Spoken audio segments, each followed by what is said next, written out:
Hello students, as you know last time we have started our next chapter, that is surface chemistry. The topics we have discussed were adsorption, absorption, difference between adsorption and basic introduction related to surface chemistry. Today we will start our next topic, that is types of adsorption.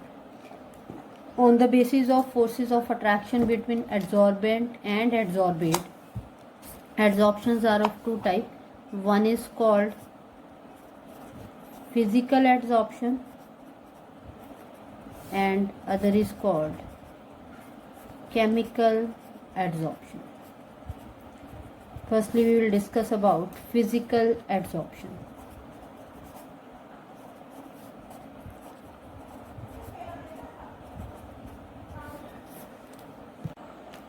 Physical adsorption क्या है? When adsorbate is attached, या तुसी लिख सकते adsorb on the surface of adsorbent by physical forces such that van der Waals forces,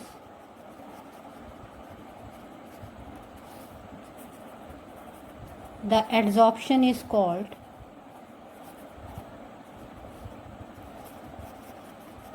physical adsorption or physisorption.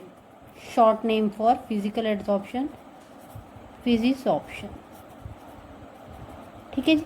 ਜਦੋਂ ਤੁਹਾਡਾ adsorbate ਤੇ adsorbent क्या ਹੁੰਦੇ मैं ਤੁਹਾਨੂੰ ਉਸ ਦਿਨ ਸਮਝਾਏ थे. For example if we have silica gel, water के पार्टिकल्स ये उपर क्या कर रहे, एडजॉर्ब हो रहे. तो जो एडजॉर्ब हो रहा वो क्या है, एडजॉर्बेट.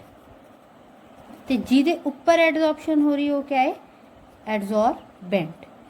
हुण जो एडजॉर्बेंट ते एडजॉर्बेट के विच जिहड़ी फोर्स ऑफ अट्रैक्शन है वो simple van der Waals forces होण, then the adsorption is called physical adsorption. So hope you are clear with physical adsorption. Now next topic is characteristics of physical adsorption.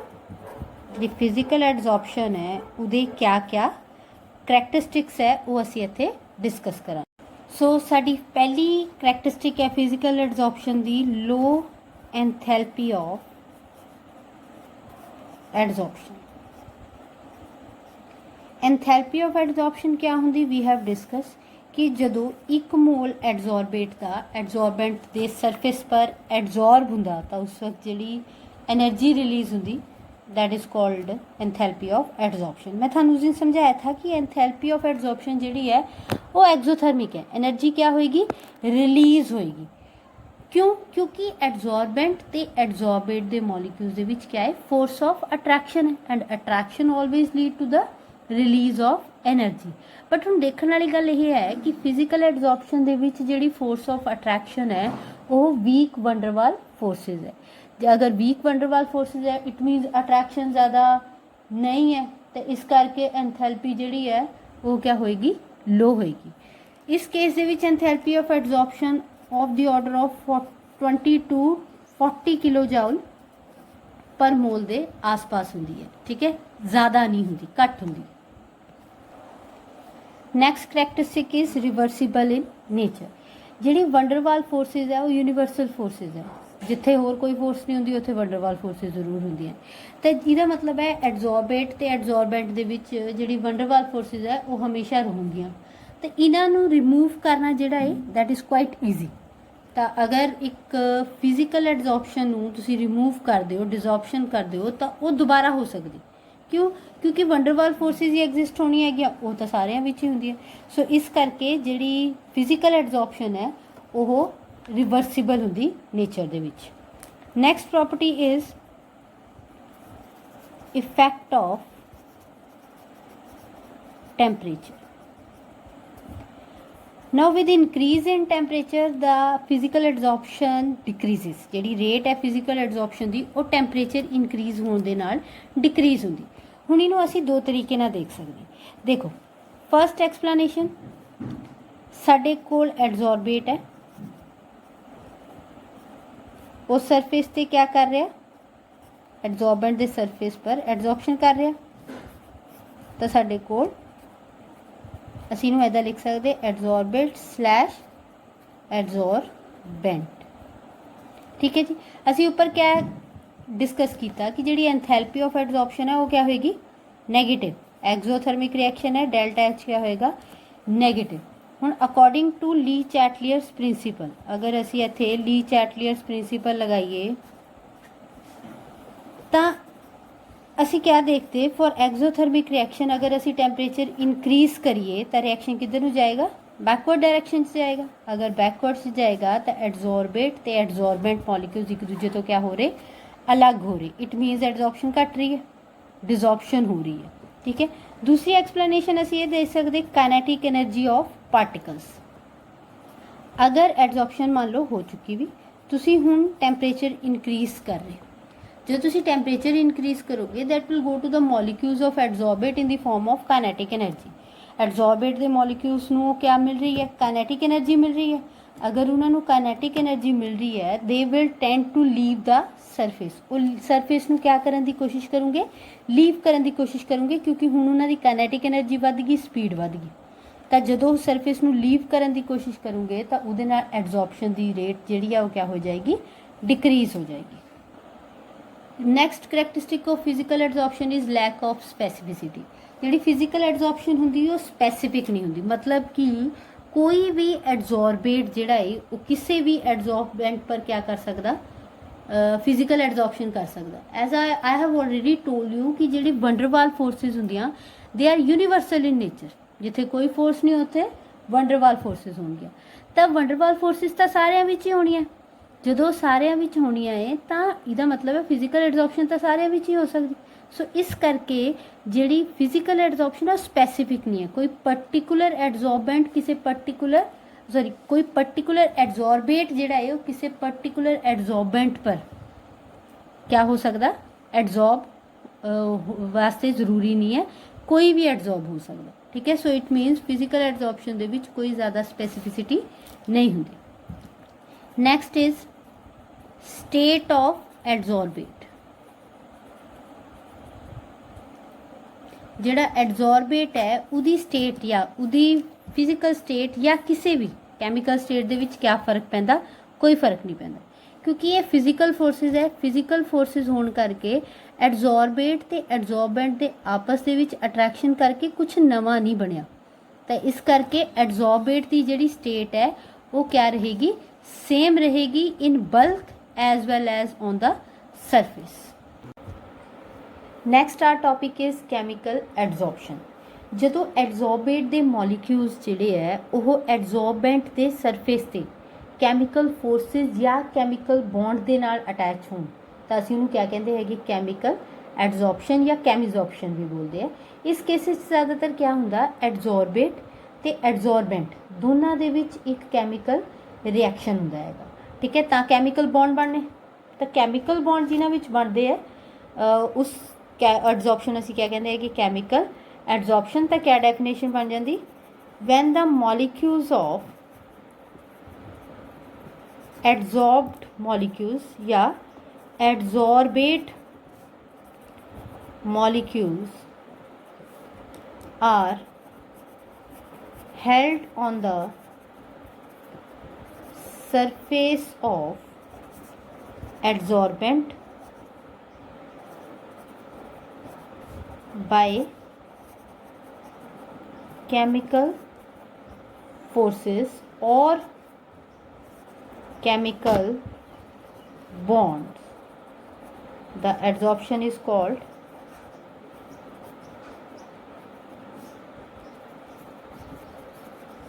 chemical adsorption और chemisorption. ठीक है। So this is the next type of adsorption. So इस केस में थानू क्या कहा, इस केस च क्या हो रहा, कैमिकल रिएक्शन हो रहा बिटवीन एडजॉर्बेट एंड एडजॉर्बेंट। तो ऑब्वियस है कुछ नवा बनेगा, केमिकल बॉन्ड बनेगा।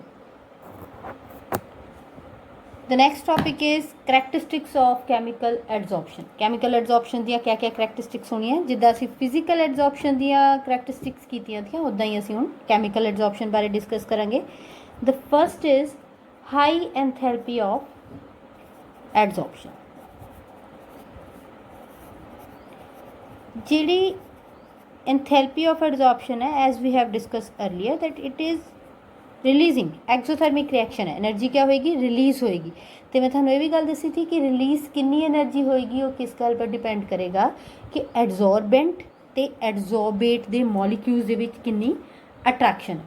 तो जिन्नी अट्रैक्शन ज़्यादा होंगी उन्नी ही एंथैल्पी जिहड़ी है वो ज़्यादा रिलीज़ होएगी।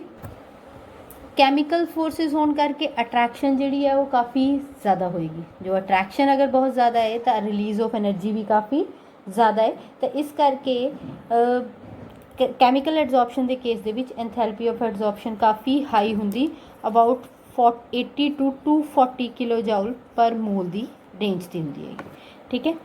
Next characteristic is irreversible nature. जिहड़ी कैमिकल रिएक्शन है, मैं थानू शुरू च बोलिया कैमिकल एडजॉर्प्शन के केस दे विच chemical reaction will occur between adsorbate and adsorbent. जो कैमिकल रिएक्शन होएगा तो कुछ न्यू बनेगा। ठीक है। तो उस प्रोसैस नू रिवर्स करना जिहड़ा है वो पॉसिबल नहीं होएगा। इस करके यह जिहड़ी है कैमिकल एडजॉर्प्शन है वो इरिवर्सिबल नेचर दी है, because it involve compound formation. ठीक है। Third characteristic is effect of temperature. जिहड़ा टैंपरेचर का इफेक्ट है वो फिजिकल ते कैमिकल एडजॉर्प्शन दे विच डिफरेंट है, क्योंकि फिजिकल एडजॉर्प्शन दे विच कोई नवा बॉन्ड नहीं बनना है। ठीक है। कोई नवा कंपाउंड फॉर्मेशन नहीं होनी हैगी। बट कैमिकल एडजॉर्प्शन दे विच क्या हो रही, कंपाउंड फॉर्मेशन हो रही। तो कंपाउंड फॉर्मेशन वास्ते एक एनर्जी चाहिए होंगी, that is called activation energy. ना हम पहला असी ट्रेंड देख लीए कि इहदे पर टैंपरेचर का इफेक्ट क्या पैंदा हैगा। जिहड़ी कैमिकल एडजॉर्प्शन है पहला वो टैंपरेचर इनक्रीज़ होने दे नाल इनक्रीज़ होंदी up to a certain extent, एक एक्सटेंट तक, फिर उस तो बाद क्या होंदी है रेगूलरली डिक्रीज़ होंदी है। ठीक है। इसका रीज़न क्या है, ये बहुत इंपॉर्टेंट क्वेश्चन है। How does chemical adsorption vary with temperature. So पहला वेरिएशन दोबारा देख लिए। Firstly it will increase with increase in temperature up to a certain extent and then decreases regularly. हुण इहदा क्यों हुंदा। Firstly you should understand what is chemical adsorption. Chemical adsorption च क्या हो रहा, न्यू बॉन्ड फॉर्मेशन हो रही। जो बॉन्ड बनता हुंदा तो रिएक्टेंट नूं, इत्थे जिहड़े रिएक्टेंट्स है वो है साडे एडजॉर्बेट ते एडजॉर्बेंट के मॉलिक्यूल्स। जिहड़े रिएक्टेंट्स है उन्हां नूं एक मिनिमम एनर्जी चाहिए, that energy is called activation energy. ठीक है। जिदा मान लो वी हैव अ रिएक्शन, इधर असी लै रहे प्रोग्रेस ऑफ रिएक्शन, इधर साडे कोल है एनर्जी। ठीक है। जिहड़ा रिएक्टेंट असी लै रहे उहदे कोल अपनी कुछ पर्टिकुलर अमाउंट ऑफ एनर्जी होएगी। ऑब्वियसली हरेक कोल अपनी एक इंटरनल एनर्जी हुंदी है। सो मान लो this is the energy of reactant. ठीक है। रिएक्टेंट ने जो प्रोडक्ट दे विच कन्वर्ट होना तो उन्होंने एक मिनीमम लैवल तक जाना पैंदा, एक इंटरमीडिएट फॉर्मेशन तक जाना पैंदा। एंड इट्स लाइक दिस, इत्थे क्या बन गया, प्रोडक्ट बन गया। So this is the energy of product. हुण देखो रिएक्टेंट को एनी एनर्जी अपनी है। ठीक है। बट प्रोडक्ट फॉर्मेशन वास्ते उन्होंने एनी एनर्जी चाहिए। This is called threshold energy. इनू असी थ्रैशोल्ड एनर्जी कहते। Minimum energy required by the reactant to undergo product formation. ठीक है। प्रोडक्ट बनाने वास्ते रिएक्टेंट्स नू जिहड़ी मिनिमम एनर्जी चाहिए है that is called threshold energy. हुण ध्यान नाल देखो, थ्रैशोल्ड एनर्जी इन्नी है, उहदे विचों रिएक्टेंट को इन्नी एनर्जी तो अपने कोल हैगी है, बट बाकी बचदी energy this amount of energy यह नीडिड है। ठीक है। यह जिहड़ी एनर्जी है यह सानू सप्लाई करनी पैंदी, ये एक्सटर्नली सप्लाई हुंदी and this is called activation energy. तुसी अगर रिएक्टेंट नू एक्टिवेट करके प्रोडक्ट च चेंज करना चाहते तो थानू क्या सप्लाई करनी पैनी, एक्टिवेशन एनर्जी सप्लाई करनी पैनी and this take place in the in case of formation of compound formation है या फिर कैमिकल बॉन्ड बनने की फॉर्मेशन दे विच ये इनवॉल्व होंदा हैगा। हुण कैमिकल एडजॉर्प्शन दे विच क्या बनना हैगा, बॉन्ड बनना। तो अगर बॉन्ड बनना तो ऑबवियसली ये कॉन्सैप्ट उहदे पर अप्लाई होएगा। तो इट मीनस एडजॉर्बेट ते एडजॉर्बेंट के मॉलिक्यूल्स नूं रिएक्शन करवाउण वास्ते या कैमिकल एडजॉर्प्शन करवाउण वास्ते एक्टिवेशन एनर्जी की लोड़ पएगी। वो एक्टिवेशन एनर्जी जिहड़ी है that is supplied in the form of temperature. वो टैंपरेचर की फॉर्म दे विच क्या की जाती, सप्लाई की जाती। शुरू दे विच जदों असीं टैंपरेचर इनक्रीज़ कर रहे that is acting as activation energy. वो रिएक्टेंट नूं क्या दे रही, एक्टिवेशन एनर्जी दे रही। once the adsorbate and adsorbent molecules get their activation energy, reaction will occur, bond formation will take place, chemical adsorption हो जाएगी। तो उस तो बाद जो असी टैंपरेचर इनक्रीज़ करूँगे फिर वो एनर्जी जिहड़ी है वो रिएक्टेंट्स की काइनेटिक एनर्जी की तरह काम करेगी तो उन्होंने सरफेस नूं लीव करन ते मजबूर करेगी।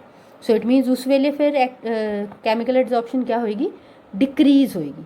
सो पहला टैंपरेचर इनक्रीज़ करन दे नाल जिहड़ी कैमिकल एडजॉर्प्शन है उहदी रेट जिहड़ी है वो इनक्रीज़ हुंदी बट एक पर्टिकुलर एक्सटेंट तो बाद क्या हो जाती, डिक्रीज़ हो जाती। उहदा क्या रीज़न है that the energy supplied in the form of temperature is acting as activation energy. वो एक्टिवेशन एनर्जी के तौर पर काम कर रही and the reaction will take place, chemical adsorption will take place. Once the chemical adsorption will take place, after that if we increase the temperature it will act as a kinetic energy for adsorbed molecules। तो adsorbed molecules वास्ते kinetic energy का काम करेगी and the adsorbed molecule will tend to leave the surface। फिर वो surface leave करने की कोशिश करेंगे। तो इहदे नाल पहला एक्टिवेशन पहला टैंपरेचर दे नाल कैमिकल एडजॉर्प्शन इंक्रीज़ होएगी एक एक्सटेंट तक, फिर दोबारा आके डिक्रीज़ होएगी। Clear? Now the next characteristic is selective in nature। हुण इहदा मतलब क्या है, जिहड़ी कैमिकल एडजॉर्प्शन और सिलेक्टिव है। इट मीनस हरेक एडजॉर्बेट जिहड़ा है वो हरेक एडजॉर्बेंट ते कैमिकल एडजॉर्प्शन नहीं कर सकता। कैमिकल एडजॉर्प्शन कद पॉसीबल होएगी जदों एडजॉर्बेट ते एडजॉर्बेंट मॉलिक्यूल्स दे विच कैमिकल बॉन्ड बन सकता होवे। तो थानू पता है कैमिकल बॉन्ड जिहड़ा हुंदा वो हरेक च नहीं बनता। कैमिकल बॉन्ड फॉर्मेशन जिहड़ी आ काफ़ी फैक्टर्स पर डिपेंड करदी। अगर वो फैक्टर्स फुलफिल हुंदे है तां तुहाडे एडजॉर्बेट ते एडजॉर्बेंट मॉलिक्यूल दे विच जिहड़ी आ कैमिकल एडजॉर्प्शन टेक प्लेस होएगी। हालांकि तुहाडी जिहड़ी फिजिकल एडजॉर्प्शन थी वो सिलेक्टिव नहीं थी, वो यूनीवर्सल थी क्योंकि उहदे विच वंडरवाल फोर्सिस है। वंडरवाल फोर्सिस सारिਆਂ च हुंदियां बट कैमिकल बॉन्ड जिहड़ा है वो सारिਆਂ च बने that is not possible। So it means chemical adsorption is highly selective in nature। Next is state of adsorbed molecules। जिहड़े मॉलिक्यूल एडजॉर्ब हो जाते हैं उन्हां दी स्टेट पर क्या फर्क पेगा। देखो इस केस दे विच कैमिकल एडजॉर्प्शन के केस च क्या बन रहा, बॉन्ड बन रहा, नवा कंपाउंड बन रहा। सो कैमिकल बॉन्ड बनने की वजह नाल जिहड़े एडजॉर्ब मॉलिक्यूल्स है उन्हां दी जिहड़ी कैमिकल नेचर है या स्टेट है वो क्या हो जाएगी, चेंज हो जाएगी क्योंकि हुण वो न्यू फॉर्मेशन कंपाउंड की फॉर्मेशन कर रहे, न्यू कंपाउंड की फॉर्मेशन कर रहे। सो एडजॉर्ब स्पीसीज़ की जिहड़ी स्टेट है वो बल्क ते सरफेस ते क्या होएगी, डिफरेंट होएगी। So this is all about the characteristics of chemical adsorption and chemical adsorption जिहड़ी है it is also called activated adsorption। Why? Because it needs activation energy to take place। मैं थानू ऊपर ही दस्या कि जिहड़ी chemical adsorption है उहदे विच activation energy required हुंदी and that's why it is called activated adsorption as chemical adsorption require activation energy। Hope you are clear with the concept of activation energy। What is activation energy? It is the minimum energy that is required for reaction to take place। So इत्थे question बन जाता, कई बार question आ जाता, why is chemical adsorption called activated adsorption. ठीक है, ये भी क्वेश्चन आ जाता। So this is all about your chemical and physical adsorption. Hope you are clear with the concept and you have to write a question that is difference between physical and chemical adsorption. ठीक है, it would be very easy अगर तुसीं इन्हां दे characteristics ध्यान नाल देखो तो तुहाडे वास्ते बहुत ईजी होएगा ये दसना कि केमिकल एड्जॉर्प्शन ते फिजिकल एड्जॉर्प्शन दे विच क्या क्या डिफरेंस है। So this is all about your today's topic. Thank you.